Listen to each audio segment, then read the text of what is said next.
Hello বন্ধুরা, নৈহাটির বড়মার মন্দির তো আপনারা অনেকেই আসেন, কিন্তু জানেন কি বড়মার মন্দির থেকে কাছেই গঙ্গার ধারে রয়েছে আরও এক মায়ের মন্দির।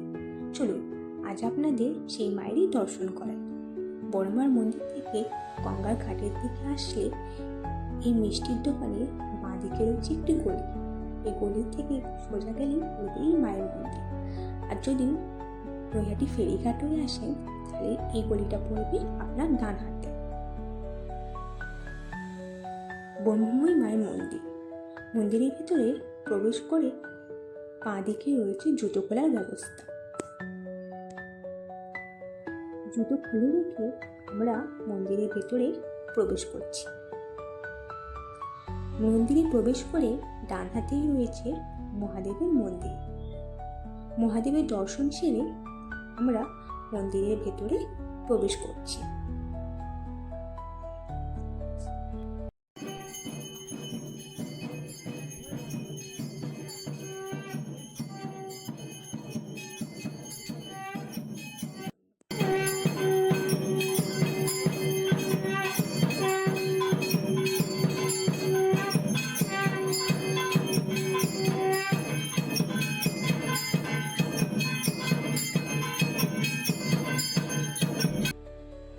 আরতি শেষে এগিয়ে গেলাম মায়ের দর্শন করতে।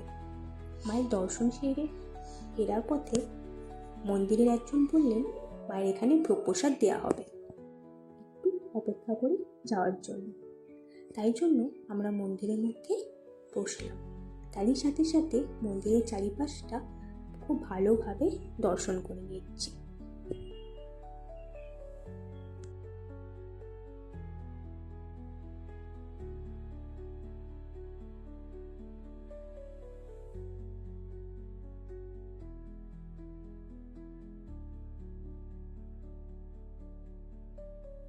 তারপরে বললো ভোগ প্রসাদ দেওয়া হচ্ছে মন্দিরের বাইরে।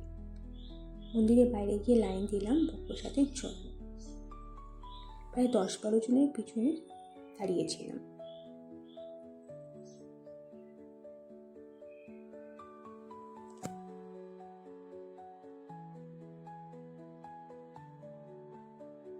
প্রসাদে ছিল খিচুড়ি, আলুর দম আর মাছ ভাজা। গঙ্গার ধারে মনোরম পরিবেশে মায়ের এই মন্দির সত্যিই ভীষণ সুন্দর। তাহলে আর দেরি না করে পরের বারে নৈহাটি এলে অবশ্যই আসবেন ব্রহ্মময়ী মায়ের দর্শনে। ভিডিওটি ভালো লাগলে অবশ্যই লাইক, কমেন্ট অ্যান্ড শেয়ার করবেন। আরও এমন নতুন জায়গার সন্ধান পেতে আমার চ্যানেলটা সাবস্ক্রাইব করতে ভুলবেন না। বাই বাই বন্ধুরা।